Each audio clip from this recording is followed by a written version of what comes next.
And apparently it was a nun. So, Hello, my name is Ian Coppinger. I'm 35 and 5'2", which is a ridiculous height for any adult to be. There's one thing I don't like about being Irish. It's the stereotypes. One of them is the drinking thing. No matter where we go in the world, people hear you're Irish and they go, oh, I drink. And that's just wrong. It's rude.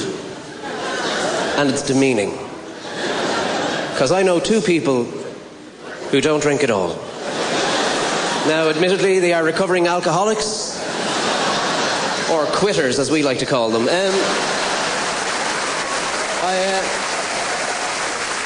want to tell you a story. This is a true story, slightly exaggerated. So look out for that. It sort of demonstrates how much Irish people enjoy a drink. I was doing shows along the west coast of Ireland. I started off down in Cork, went on up to Limerick, up to Galway, finished in Sligo. On a Friday afternoon, I arrived in Sligo with quite literally a pain in my arse from sitting on a bus for a week. I went into the hotel I was staying in, and as I was checking in, I noticed a little advertisement, a little piece of paper advertising flights to Dublin, €35. And I thought, that's good value for money. I ran up to my room, I phoned the lady and I went, hello! I'd like to book a flight to Dublin tomorrow morning, please. She said, that's fine, there's a flight leaving at 9, check-in is at 8. Here's your reference, bring some photo ID. I said, I don't have any photo ID, I'm in Ireland, I didn't think I'd need any. I do, however, have a head. It's attached to my body, it is me. If you want, you can take a photograph of my head, hold it beside my head. It'll still be me. What are the chances? She said, OK, so get there for 7:30 to avoid any confusion. I went out, I did my show. I got drunk because I'm Irish. 7 o'clock the following morning, the taxi driver picked me up, put me in the passenger seat, ran around the car, got in, drove away. He was one of these people. They usually work in churches or libraries. They whistle when they speak. All right, son, how's it going? I was deaf in my right ear. The car is now surrounded by dogs. Up in the hills, you can just see angry shepherds. It's fantastic. We arrived at the airport, I paid him, I got out, I closed the door behind me, he drove away, the dogs followed him because he was singing a song. Now, I want you to, for one moment, imagine any airport you've ever been in. It doesn't matter which one. Whether it's Montreal, Toronto, JFK, Heathrow, Dublin, airports are the same wherever you go. They're different sizes, but it's all the same atmosphere. Busy, busy, busy. Panic, panic, panic. At 7:30 in the morning, I arrived at Sligo International Airport. It's a fucking shed. With chicken wire surrounding it for security reasons. In the distance I could see a small plane, not on a runway, but a driveway.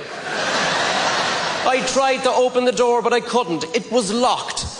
I have never been to an airport in my life that's been locked. And not a regular door lock. There's a bicycle chain wrapped around two handles. 5 to 8. People in uniform arrived. The check-in staff. We're definitely in the right place. It's locked. Bridie must be late. Bridie has the keys to the entire shaggin' airport. 8:05, there's 30 of us there. We're getting on like a house on fire. We're now actually having bets as to when Bridie is going to arrive. 15 minutes past, Bridie arrives, and I'm really annoyed because I had 20 quid on 16 minutes past. A maroon Vauxhall drives slowly up from the distance. Bridie gets out. She's a large woman with a corned beef complexion and far too much blonde hair for any one human being.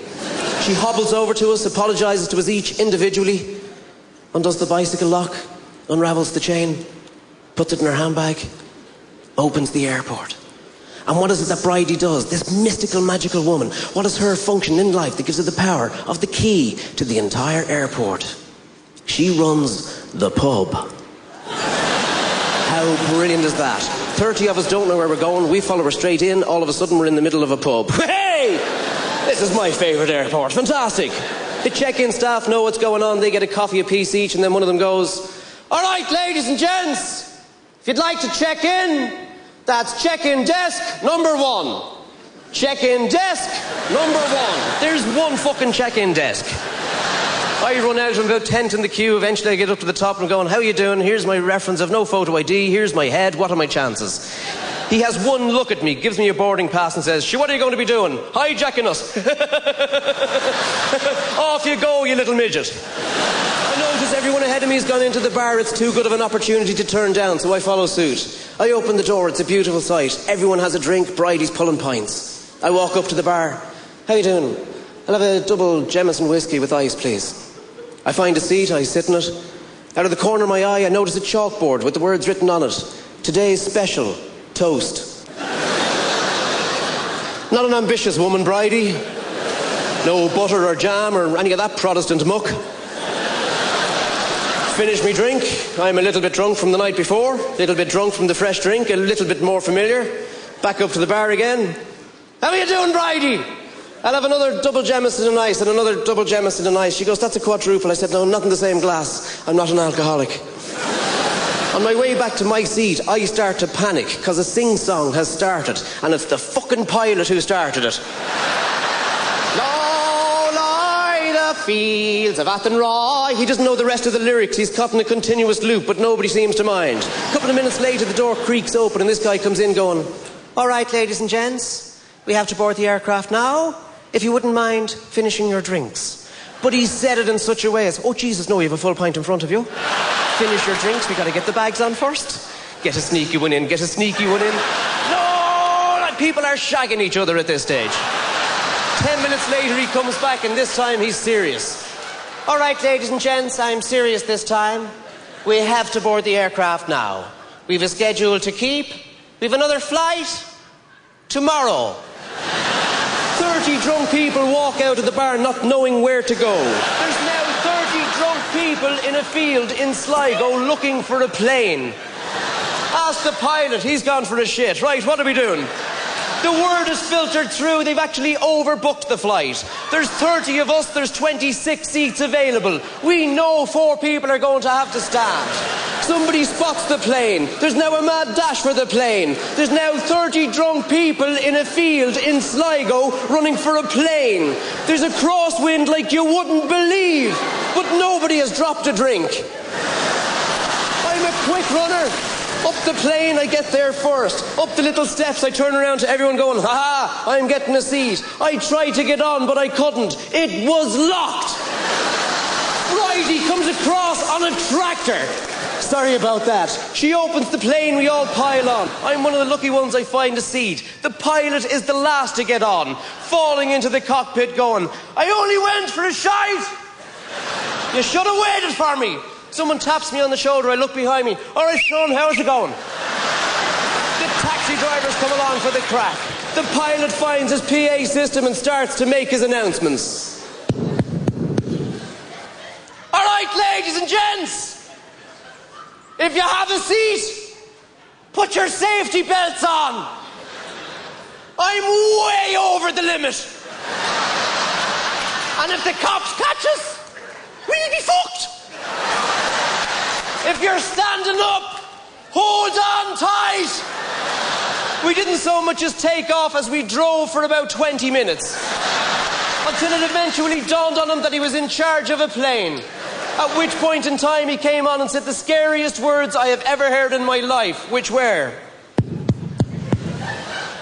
all right, ladies and gents, we're going to take off. Watch fucking this. Now watch fucking this are not the words you want to hear coming out of a drunk pilot's mouth. We lifted up into the air like Jesus had switched on a vacuum cleaner. Everybody who was standing up is now lodged in the toilet. He's back. All right, ladies and gents, we've reached our altitude. I've put on the automatic pilot. I'm coming out to join you. But first, we're going to start off with the onboard entertainment. By that, I mean a liquid refreshment. Bridie comes out of the cockpit, pushing a trolley. It was a great